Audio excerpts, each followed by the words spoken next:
Welcome. We're here. I'm Jamie. I'm Christine.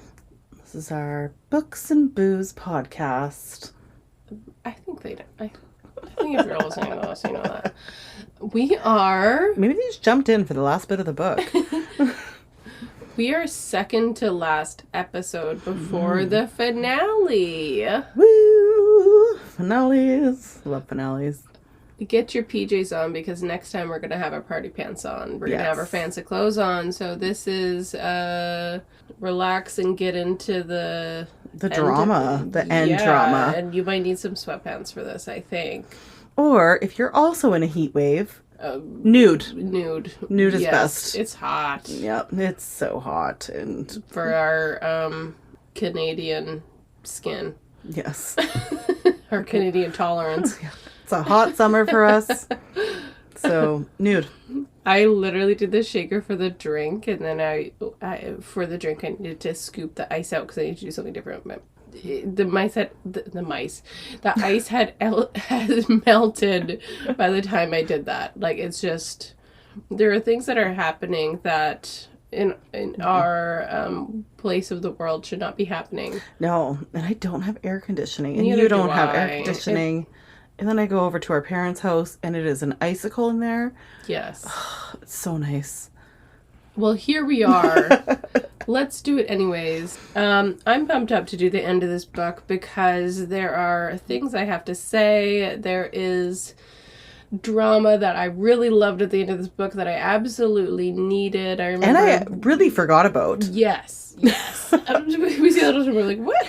Yeah, I was just as shocked. I was like, oh my god, right. If you've ever read books that you loved and then come back to it like a year later, like, oh, yeah, that happened? So many things. I've read so many things in the meantime that I absolutely forget. Yeah. True. So, we're going to talk about TBR. Yeah. Oh. TBR. Let's talk about our list, people. Now, TBR list, which is to be read list. Yes. Is a big thing for people. There are jokes to be made because people who are book fiends are like, it's kind of the joke of like, there's a never-ending TBR. Yeah, because you just keep adding to it. Yes. And then it's not even like new books come out and you start adding, because you add the new books, but then you find like old books. Mm-hmm. Like I've seen some from like the 90s and I'm like, oh, that looks good. Well, I gotta get back to that one. Yeah. And then when you go to read, you end up reading something that's not even on your list. Yes, that also can happen as well. Or you're at a bookstore and all of a sudden you're like, oh, well, this one looks great. This one's pretty. Yeah, let's add this to the bookshelf. Some people, I might be making this up, but I feel like some people have this thing where they feel not superior, but like it makes them feel good when they have this really high TBR list, or they have this reading goal. Is that what we're talking about? Yeah, they have this really high reading goal, and then they like accomplish it, and they're just like, oh, I read 100 books, or they like, it's like a thing to be. It is a thing to be proud of. Yeah. Not that you shouldn't be proud of it. Yeah. But like people like me who are unable to, like, I have a hard time getting to my 50 books, for example. Yes. I mostly see things that where people are like, you know what? You read what you can read. Okay, good. And most like book talk, bookstagram, all of that, I think like things that I see are more... You see the positive stuff? Yeah. That just, you don't have to do all that. Like, just, you're reading and it's great and you're enjoying yourself. Yeah. And you get to whatever you can. Okay, well... Am I still going to try and reach my goal of that? Yes. And yes, I will. And does it matter? No. It really doesn't matter. No, it doesn't. But it's also nice to have a goal. I got to 47 last year out of my 50, and I actually didn't feel bad about it. No, that's really good. I was in the middle of a book that I was really trying with, and I'm just like, as the time is approaching, I'm like, it's just not gonna... I can't push myself to... I know that I need to take my time with this book because I'm not enjoying it in the way that I want to, but I know that I'm going to finish it, but I can't. The only thing this is my first, like, actual year on, like, Goodreads. Mm. So I've been ahead on my list. Good for you. So it's like earlier in the year when I don't work as much, it's like, you're 6 books ahead. I was like, oh my God. Now I'm like, I think 1 or 2 books ahead. Why? What was your goal last year? Wasn't on it. Or I, like, joined at the end of last year. Oh, so this is my first, like, actual year doing it. Mm-hmm. So the only thing I have that, which I like when it's like, you're 5 books ahead, I'm like, oh my God, that makes great. You feel good. Yeah. But I was like, oh, but if it was telling me I was like 5 books okay, on the other direction. I'm consistently 5 books behind. Okay. See, that's the only thing where I'm like, I feel like if it was telling me that, I'd be like, God damn it. What's your reading goal? I had 50 as well. Yours is the same. Yeah. Okay. So I think I made it when you said you did 50 something, Kevin, do 50. But see, in the same, similarly, I got to only 4 books behind, and I was like, yes. It's great. I'm getting ahead. Yeah. I'm going to do it. But also, if I don't do it, I don't really care. No. I kind of care. It might be like, but just for like myself. I don't care. I just really want to get that goal. Oh, you know what I also do? I have a separate folder for 2024 to be read. Oh, but like, what? Oh, just books you want to read this year, not just like... On my Goodreads, I have a separate folder, 2024 to be read. So it's like, what are the books that are priority for me? Because your TBR, like, if it's like 100 books, it's hard to like sort through. So I'm like, what are the ones that I really want to read? So when I'm done at the end of this book, I can just go to my 2024 TBR and go, what are the top of my list? So like, I have about 20 on that list. Yes. Okay, that's a good idea. Here are the ones to pick from that I'm excited about, or I don't want to forget about, and things like that. I just go through my whole list. You go through the entire list. Just gonna scroll. Jesus. Well, then in my mind, I kind of have an idea of the ones that I want to get to next. Okay. Let me just tell you... I'm going to tell you, like, my top 3. Okay.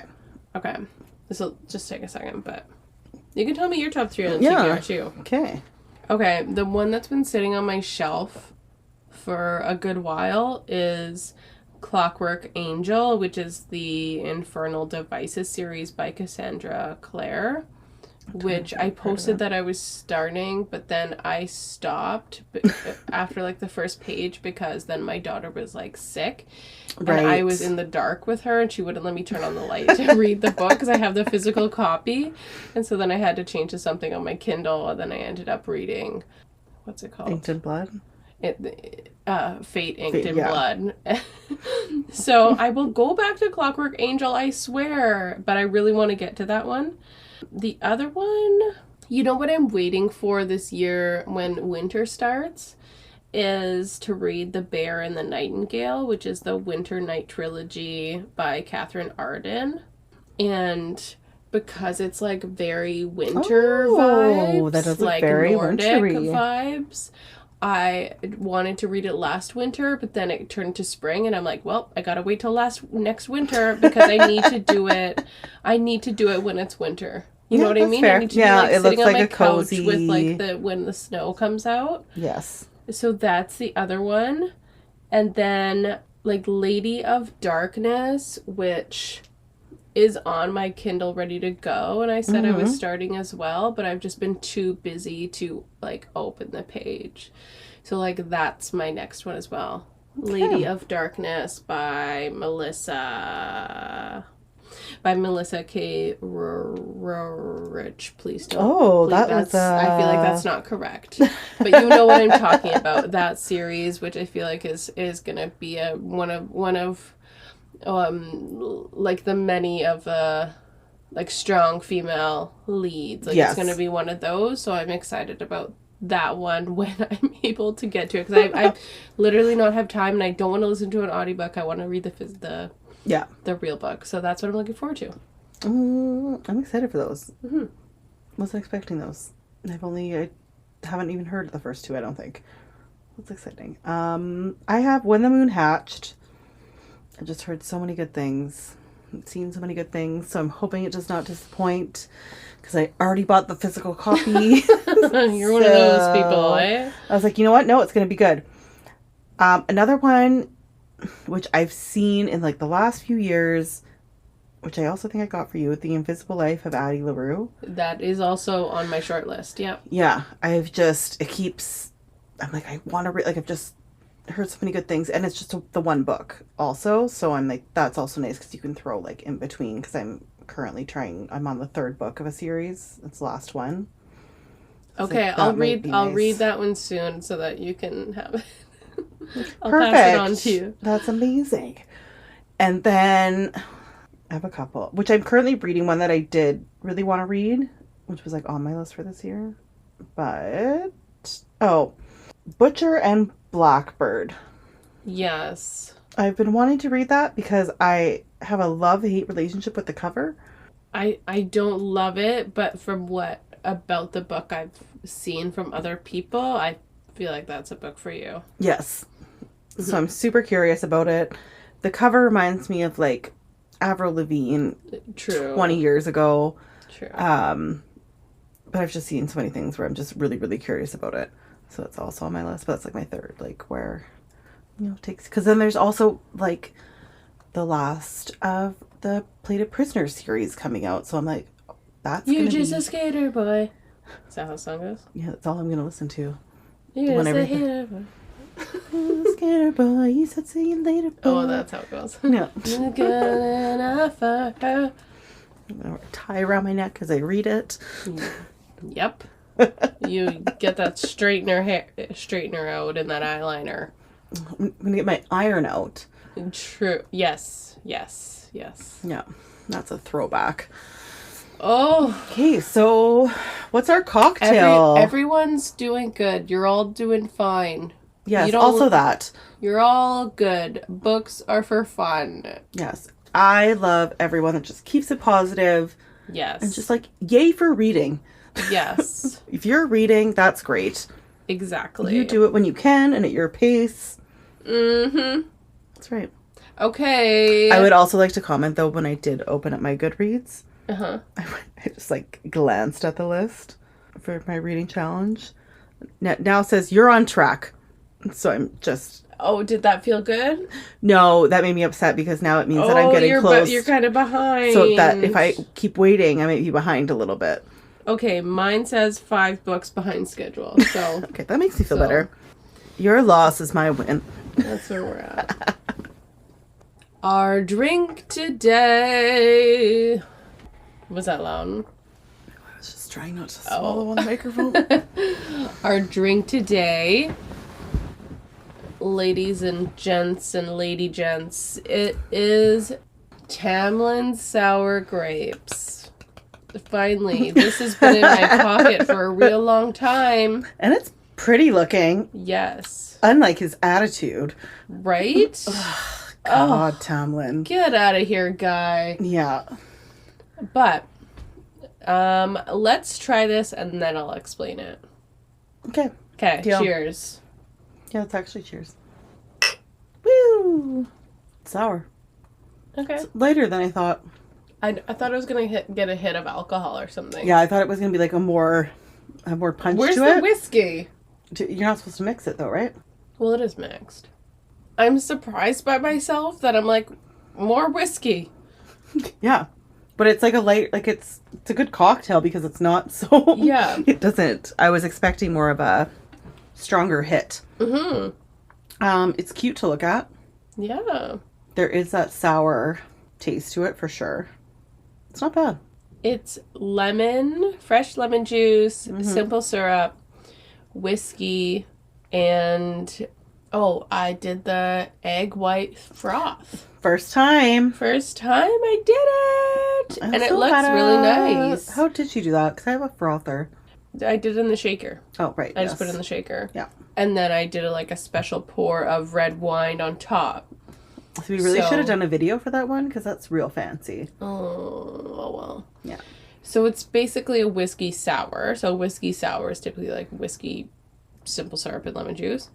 But we did a red wine on top, which makes it a New York sour. But I thought that was a cool name because Tamlin Sour Grapes, right? We have the lemon, we have the wine, which is grapes, and it's... Thank God that I picked up my Tums.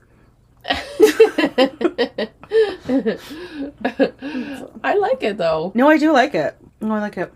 It's good. It's kind of a bit lighter. If you and think still, about this drink, it's like it's mostly whiskey. Yeah, I can't even taste the whiskey. That's dangerous. It's very, very dangerous. Okay, what would you rate it? 7. Okay. Yeah, I was going to give it like a 6.5. That was also my first thought. I like it. It's a good drink. Like, yeah. If I had this at a restaurant, I think I'd be like satisfied. I'm just not excited about it. You know what I mean? Yeah, that's a very good description. I'm very proud of my name, of the name of the drink, I mean. Oh, it's perfect. That's the winner here. Yeah. Oh my gosh. Our cocktail countdown is gonna be... It's gonna be tough. It's gonna be a mess. Yeah. It's gonna be tough. It's gonna be tough. So, hold on I also to your... feel like next season I'm like, oh, I really need to start stepping it up. Now you feel pressure. Crazy with, yeah. Because you've done some pretty, I feel like, fancy color, like, you know, color change, like, things. I'm trying. I just keep focusing on my photos. What looks pretty? Yeah. It's gonna look nice as the backdrop.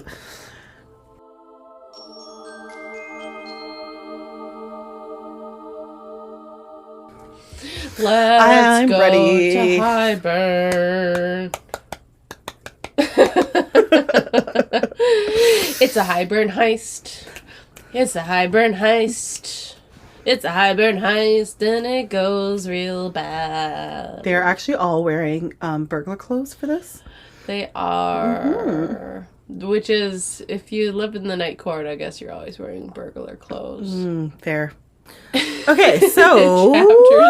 chapter 61. We're going to do chapter 61 to 67 today. So, chapter 61, I call the Highburn Heist, if you haven't already clued into that. And yeah, they infiltrate the castle. Yeah. And it doesn't go so well. And I think the moment that I knew that it wasn't going so well was both when there was actually I should say when they're going through the castle and they're like, there's not very many people here. Yeah. This seems too easy. And I was listening to the audiobook today, and then Farrah's very like, oh, and they're using their cunning skill and doing this and this, but I'm like, hey, it's going too well. Like, but they say that. Yeah. They're like, oh, that's weird. But she's also commenting how good Cass and Az are, because they just come back with, like, bloody knives, and they planned it, which they did plan it out so well. Like, they did plan things, but still it seems, a bit too... And then they just get to the cauldron, and no one's at the there. Cauldron. It's one of those things in fantasy novels where it's like, I don't know that the characters as we've known them would be this stupid. But you have to have some believability to go with this story. Otherwise, what do you do? Because if they're just, like, smart all the time, then... Well, I mean, they did, like, it was, like, the change of guard, so they knew it would be quieter. But I think once they get to where the cauldron is, then it would be like, hey, this is weird that no one's here. But they say it before that. So I was thinking, like, if you're going through the halls and you're like, oh, we're making our way through to the bottom of the, like... But they were killing people as they went through the halls. So there were, like, guards there. Hey, I'm going off of what they're saying. Because they said it was weird. Did they? Yeah. In some sort of way. Obviously, I'm, like, paraphrasing. Yeah. But it's like, get out of there, then. Yeah, and then they get to the cauldron. But Nobody's there. But you know, it is that thing where it's like, oh, we're already here. Yeah, but you really don't have a choice. Mm-hmm. Okay, one thing I did want to mention before they left, because Amren's obviously not going with them. Yes. That they need to leave someone in Valaris because they just had that big Valaris attack, and so Amren is stayed there because she's like... She can just stand there and kill people. But... Amren's giving her, like, goodbye speech, and she says, like, okay, warns Rhys about the King of Highburn, like, you know, be careful, and then she says to Feyre, you know, if the spell doesn't work, just leave, if the book is stuck, just leave, like, get yourself out of there, and she says, don't fly put them together. Oh, fly well, yeah. And then Feyre thinks about Amren, she says, I guess that's as much concern as she'd show. And I thought... why isn't that enough? Oh. You know what I mean? Like... I didn't read it as that way. Yeah, Like, I but feel what like she just said that's as much as she's chill with it. I'm like, but that's to me, I just like absorb that as like that, but that is concerning. She's like giving her expertise, and she's like, yes, I read it more as just like as a personality description and not as like a negative thing. yeah, I thought of it as like a preference thing, maybe, where it's like, or maybe not. Like, I I don't do know. get a little bit of what, like, I get how also, like, seeing that from what she said. It's just like a different way of showing concern. Yes. Whereas like Feyre described it as like she's not showing concern. It's like, well, I feel like that is showing concern. It's just not. Yeah, and see, when I read what Farrah said, I just read it as her saying, like, that's how Amryn is. Mm-hmm. But not in a, Hey, but not like a bad way. Feyre. Just saying. Just trying to be a positive Patty over here. You are a positive Patty. I'm like, shut up, Feyre. You don't talk to Amryn that way. Okay, let's carry on with this heist. You don't want to fight about this? Feyre hears the cauldron speaking to her, which is super creepy. Can we just talk about the size of the cauldron first, though? Why? What's the size of the cauldron? They described it as big as a bathtub. Did they? Okay, that's pretty big. Well, I guess if they put people in it, it has to be that big. Yeah. But then I've seen things like online where it's like massive and like so many like different sizes. But then it was just like a bathtub. So I'm like, now I'm picturing a bathtub. But then also when you think of a cauldron, it's like a little round. Yeah. Yeah. So it's just right. So a bathtub is lower. So it's like, is it the height of a bathtub, or do you just mean like it carries as much as a bathtub, yeah, which would make it? Because obviously to put like a person in it has to be like deeper. Mm-hmm. But Feyre does describe at one point later in the chapters, when I think maybe when Nesta goes in, where there seems to be more room than what actually. Yeah. Okay. Yeah, that's true. Okay, we can move on from that then. Okay. Anyway, we meet Jurian. He's described as a handsome, brown-haired human male. And that's as much as he gets. Mm-hmm, that's right. And then chapter 63 brings us to them talking to Jurian. And he is rude to Cassian, and I did not appreciate it. And I just need to say that. No, you never do. That my first note, Jurian, do not speak to my Cassian like that. Do you know what he said? No. You didn't write that part down. You just wrote your feelings about it? He said something about like him moving up in the ranks and then something rude and leave him alone. Okay, well, the first thing I noted was that he was conscious for being in Amarantha's ring. So we get that confirmed. Oh, yes. I do also just want to say that Rhys comes in right before that. I immediately just felt so much safer with oh my god that happened. It's like, oh thank god Rhys is here. it's like you look good, Jurian, for a corpse. Oh, we missed that insult. Mm-hmm. That's a good one. That. Yeah. But yeah, I just immediately felt safer that he was there.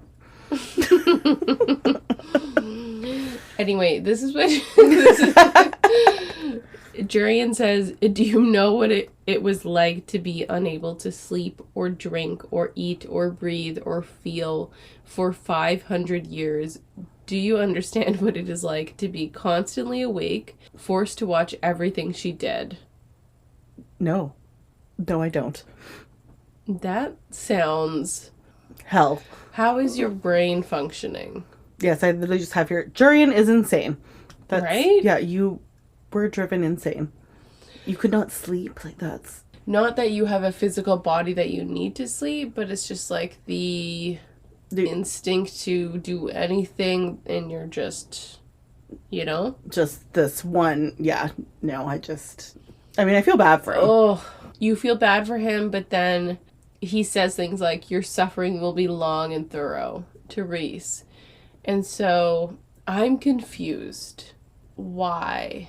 You know, because we have this understanding, like Rhys acknowledges, oh, you're working for the person that tortured you. Yes. Right? So yeah. Amarantha is part of You think they would more be on the same team. But obviously the king is offering Jurian something which has something to do with Miriam. So we know that, right? Yes. Like, and then also that Rhys and Jurian were against each other in the previous war. So they have but like they a weren't history, though. They were weren't both they? on the human side. Oh shit! Yeah. So that's my question. What's the quarrel here? Like, what is... Maybe Jurian sees that he was with Amarantha. Like, so on Amarantha's side, so he hates him. Oh, that he doesn't understand that was a front? Yeah, that was like a full... But it's still like... You were with her and she was like, I was stuck in the... But it's still like, Jurian, you're smart. You have to have some sort of smarts that you're like... Rhys and his father were on the side of the humans for the entire war, and then now he's under this spell that you know of, right? You are aware, and now Rhys is... But they also mentioned, just... like, he had this, like, look in his... Like, he's crazy at this... Like, Jurian at this point. Like, he's lost his mind. Because they said something about, like, in that part where you saw something in his eyes, and Farrah's like, oh, he's nuts. Okay, well, maybe I'm just acknowledging the nuts. Yes. Where it's like, that logic doesn't make sense to me. Well, it also doesn't make sense like for him to go to Hybern. Rhys is your enemy, or even we hear the King of Hybern is like, oh, you can have Rhys's, like, inner circle. Basically, you didn't know who they were through that time that you were with Amarantha, and so you're itching to get to them. Like, you can kill them, or whatever. It's like, why? Yeah, that's all I can, really... Yeah. I've never thought that much into it until right this second. Me neither. Me neither, until I reread it, and then I'm like, okay, what? I think in the series, as the series goes on, maybe we'll, as we do our reread, we'll get more details. Yeah, like, understand it more. Which we have already acknowledged that we have forgotten. Yes, that's right. So at the end, who walks out? Well, it is... End of the chapter, sorry. The King of Hybern? No, I didn't even think I wrote down that he walked out. The King of Hybern comes in. You didn't acknowledge that the King of Hybern arrives? No, I was more upset about We've been waiting for this man for the entire book. I know. I was more upset about Lucian. And okay, well, shh. Okay. Let me tell you. So who walks out? The King of Hybern. I didn't... you seemed like we're super excited, so I was kind of like, You're this... Oh, yeah, no.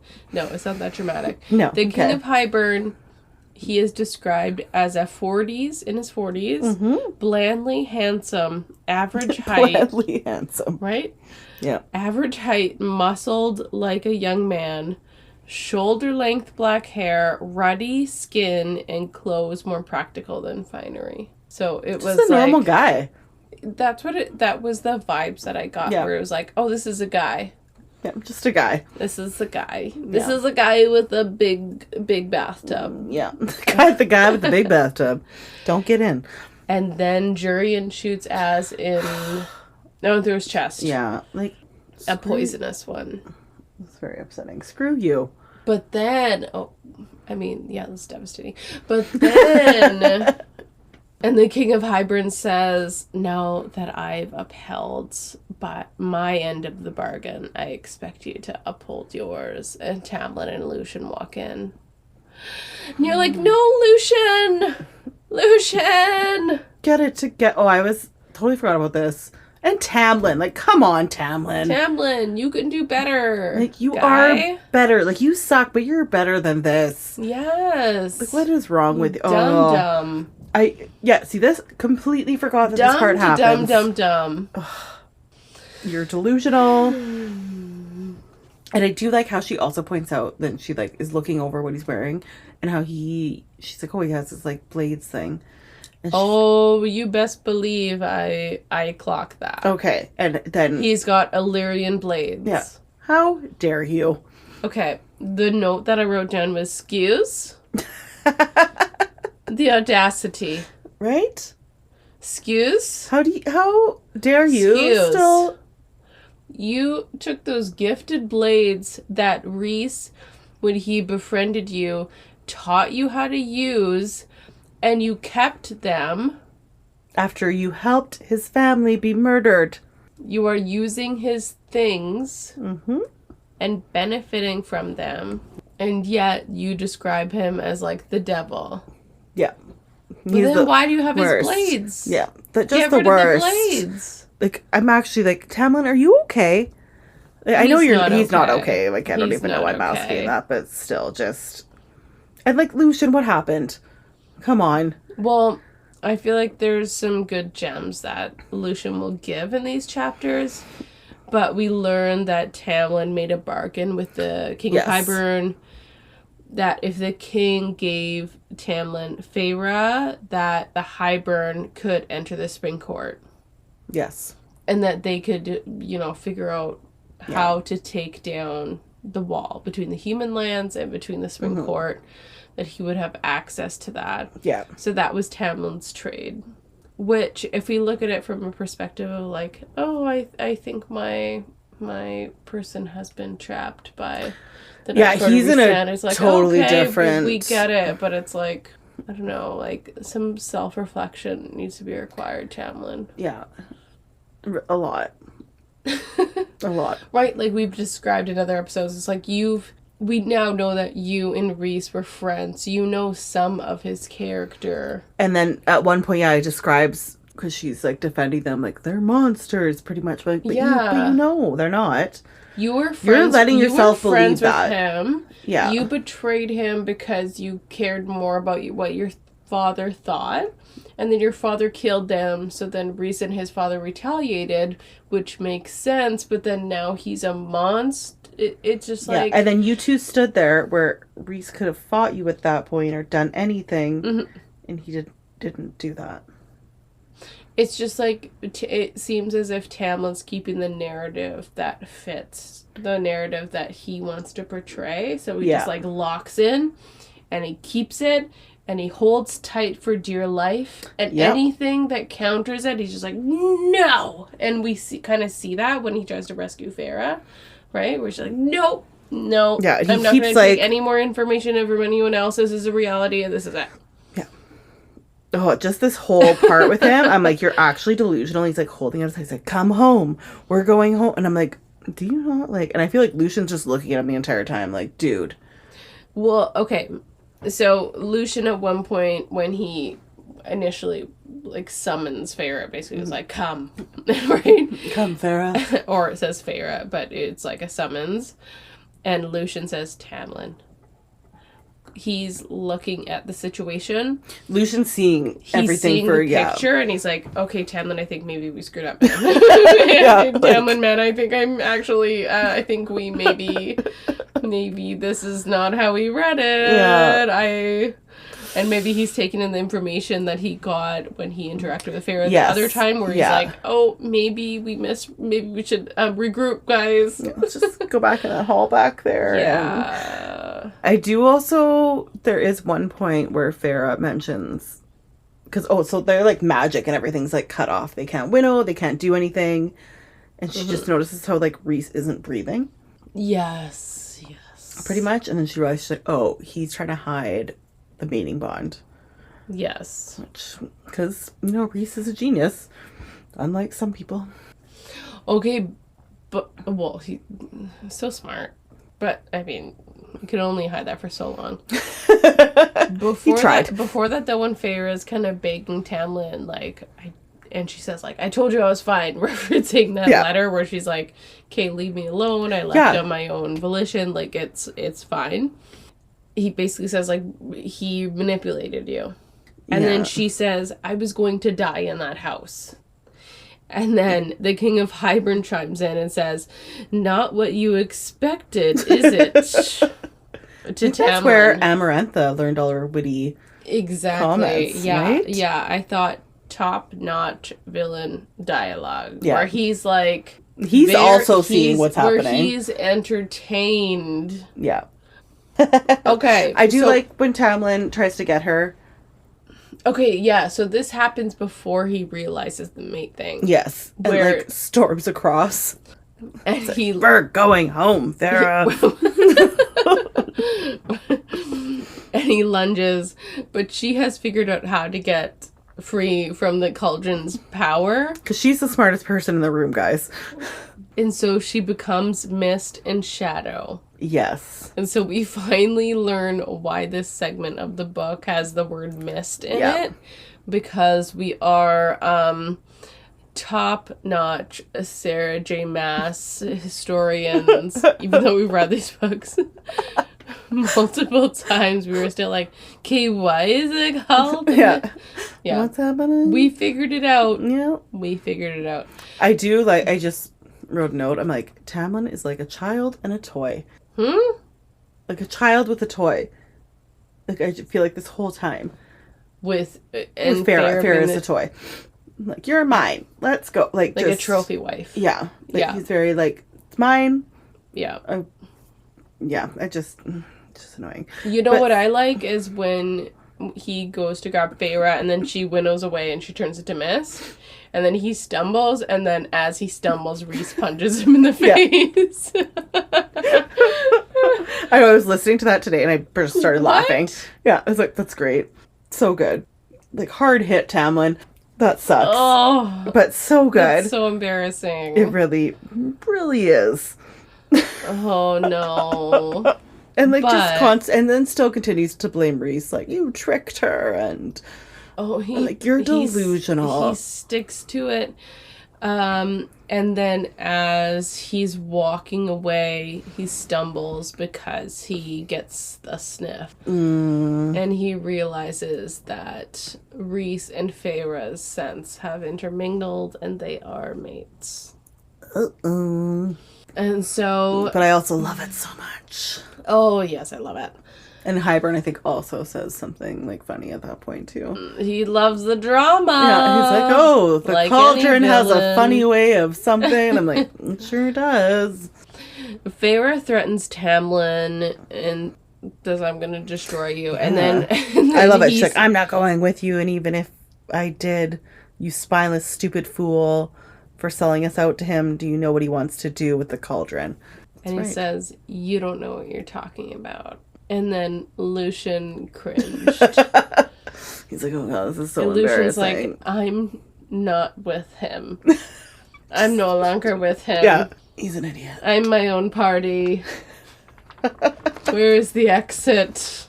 Yeah, just the side Lucien It's just like when your comments. friend is... You try and defend your friend to the end. Like, there is a type of friendship where you're like... If you need to bury a body, I will bury a body with you. But there is those situations where your friend does something and you're like, I can't go down with you. Yeah, just here. Yeah, This is not it. This is you. This is a you problem. You're making it worse.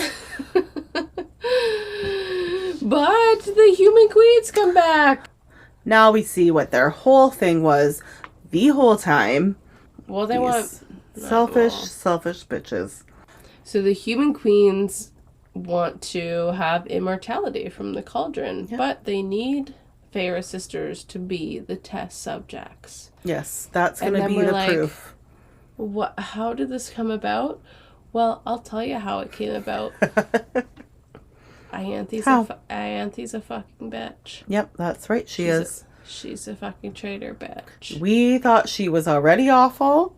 And we got it confirmed. Yeah, she's worse. Way worse. So, the king says to Tamlin, I think the priestess was waiting until your return to tell you, but didn't you ever ask why she believed I might be able to break the bargain? Why she had so many musings on the idea?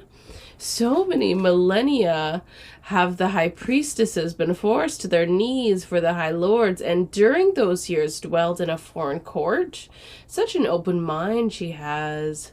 Once we met, once I painted for her a portrait of Prythian, free of high lords, where the high priestesses might rule with grace and wisdom. She didn't take much convincing. What? Well, not surprising. But I do like Farrah's like, two-faced bitch. That was her Did she say that? Yeah, I have it highlighted right there. Two-faced bitch. And then Lucien says, she sold out Farrah's family to you. And said that to the king. He's shocked. Yeah. Because Farrah just sat there and like told her everything, thinking she was her friend. So now we know, which we suspected, but... Yeah, and Tamlin's also like, what? Tamlin has no idea what's going on. Yeah. This entire time. And just... He is this, like, tunnel vision, right? Yeah.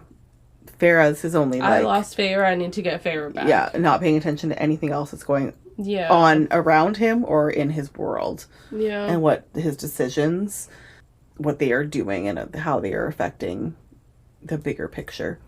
And then the king sends this big blast of power. Oh, we're to the part. It's basically, it's like a, I don't know, like a punishment, like, you know, like, everybody listen to me. Yeah. This is chaos. I'm the strongest one here. Yeah, so he asserts his power, and it shreds Cassian's wings, and then during that time, Tamlin tries to go for Farah, and then she throws a knife at him, which is so funny. I love it. He's like crawling for her, and she's like, yeah, die.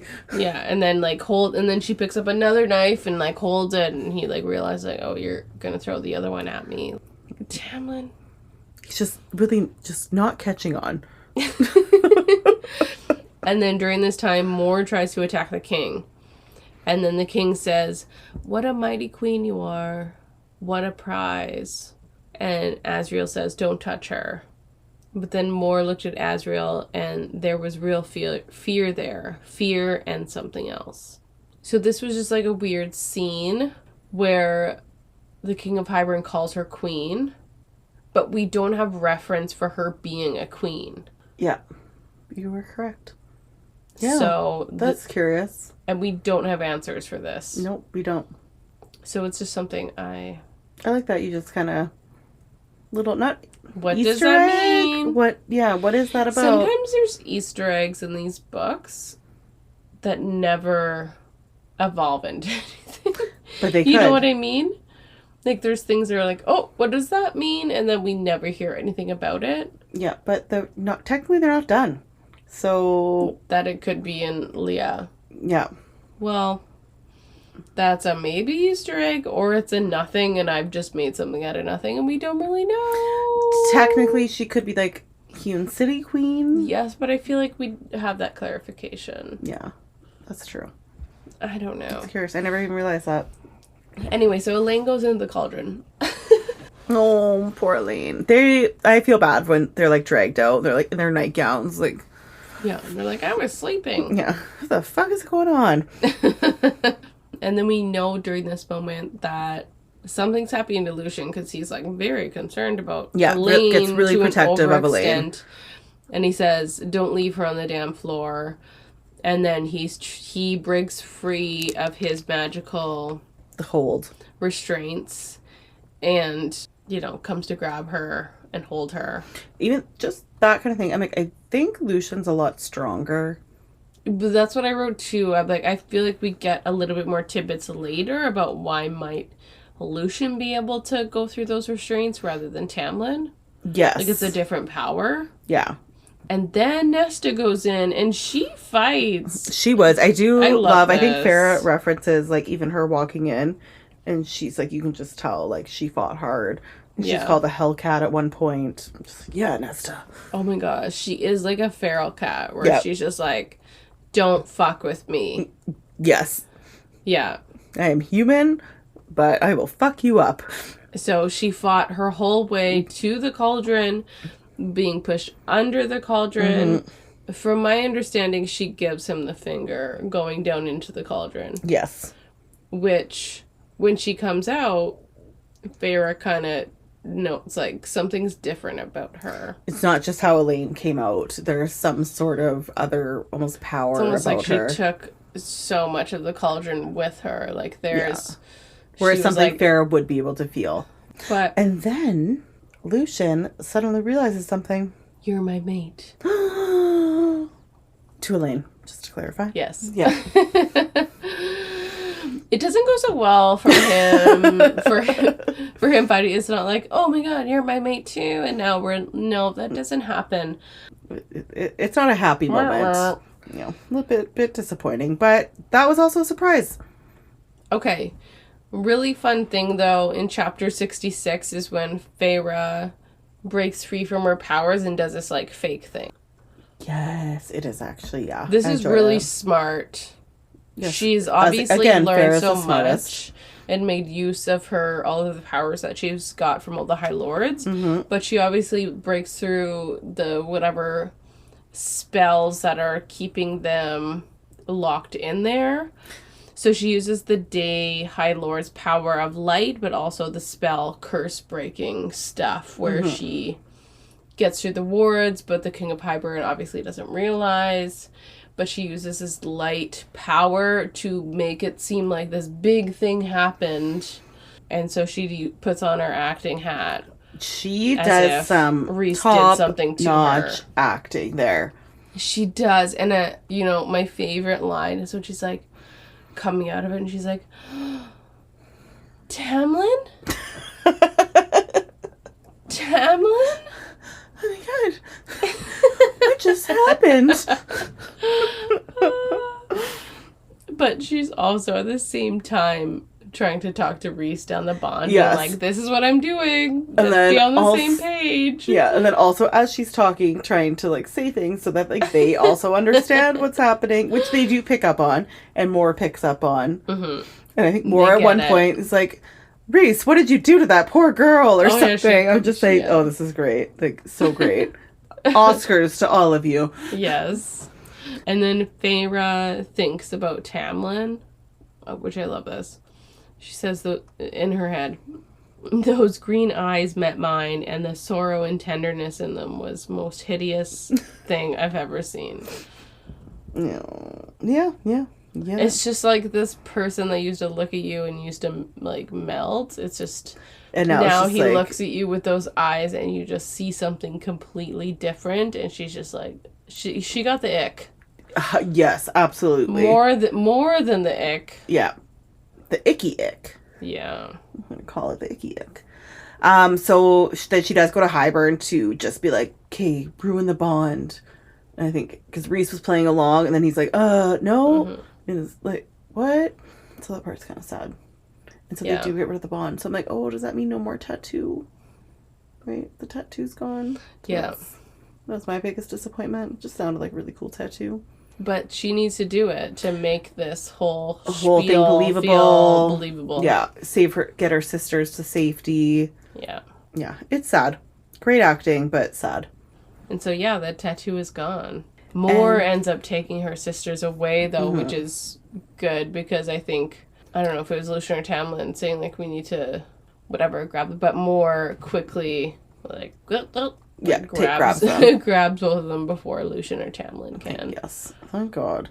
And also just when that's kind of happening with Feyre doing that, it does reference, like, Lucien kind of, like, looking at her, like Lucien's looking at her warily. What the fuck just happened? Yeah, like, I don't truly believe what you're saying right now. But and I think part of that is because before all of that Feyre acting happened, Lucien was on board, right? He was like, I believe you now. Yes. Right? He had heard everything that Feyre had said to him in that field by that stream when he got her.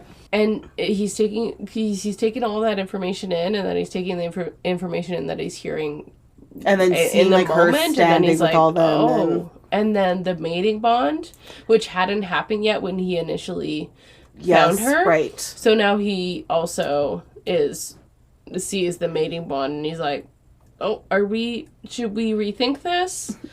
And then all of a sudden Feyre's like, Tamlin, and he's like, what? Yeah, I don't know how I...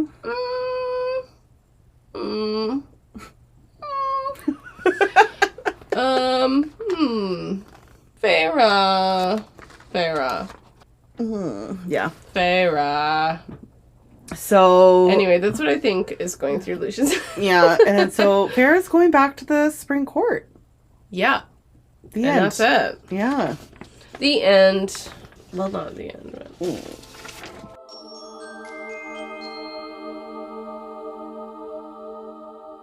Casting call.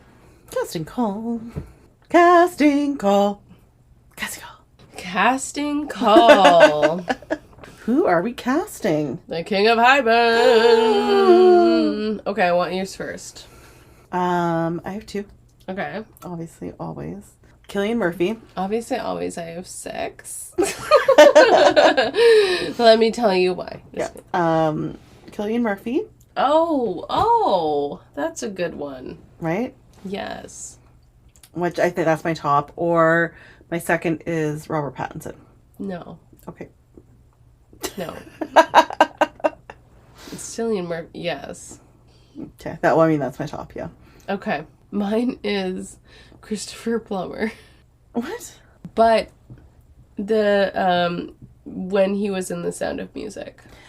Oh, okay. I was like, he's very old. He's Is dead. he still He's alive? dead. I was like, Yeah. didn't he die? Yeah. Yeah, no, Christopher Plummer in The Sound of Music. Oh, okay, because you've just been watching too much Sound of Music. I know, and that's what got stuck in my head.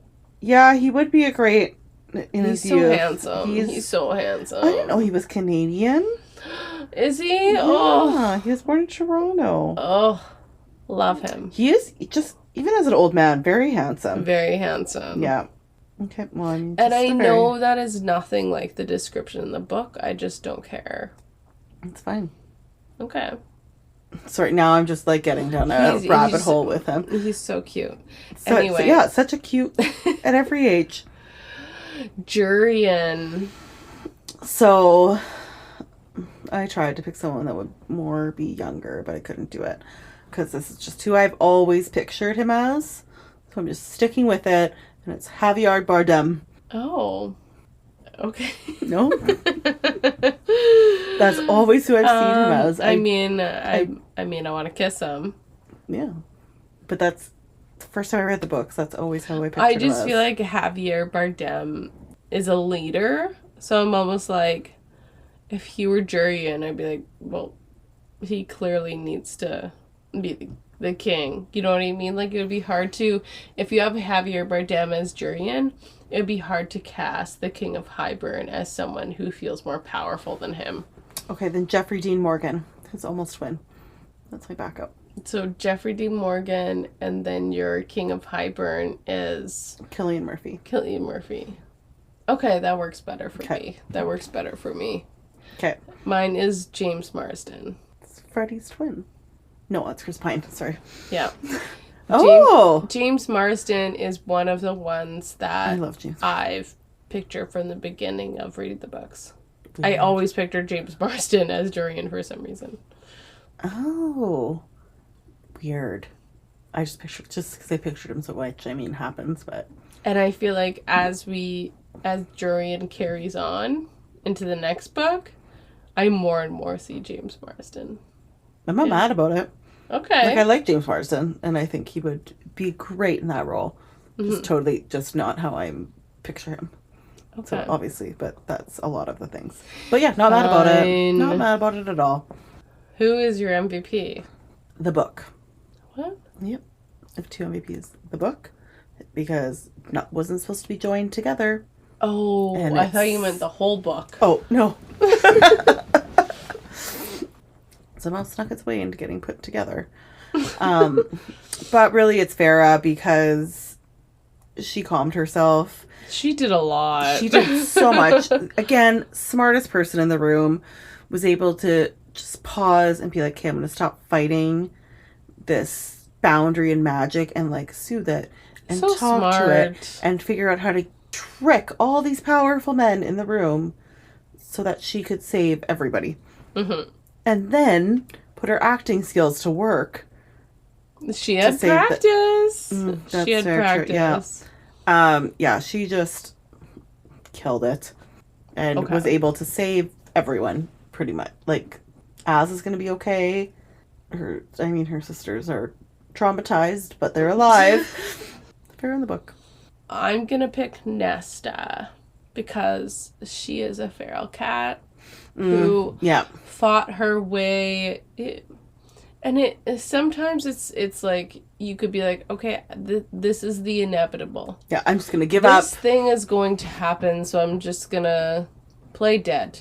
Yeah, you know. Whereas Nesta's like, she's so stubborn that it's like I appreciate it. Where it's like I'm gonna fight to the truth, even though this is going to happen. I'm gonna make it so uncomfortable and so difficult for you. Yeah, I'm not gonna make it easy. Yeah, just to make my point. Yes, I'm going to go down fighting. Yep. And I love that so much. It's a great attitude. And just the visual of the middle finger. Her going in the cauldron. Slowly like, going down into the cauldron and then emerging as this, like, super powerful, unknown being. Like, what has happened. Which I'm really excited about. Yeah. Because we are always excited over here about things. But that, she just came out with this power, and I think that you always kind of seen within her to emerge, like, okay, Hybert, like, you fucked up. You'll see. You just made more, like, it just really actually doesn't make sense on his part, but it whatever. Doesn't make sense. We're gonna go with it. Yeah. We're gonna go with it. Oh my god, and is next the finale? Yeah. Like 2 more chapters, okay. And then the finale. If you haven't been present for what our finale is, just, like, hold on to your seats, people, because our finale, we are going to do the last 2 chapters, which are super short, so it's not... Yeah. Like, most of the episode is going to be the finale, but it's going to be a casting hill we will die on. Yep.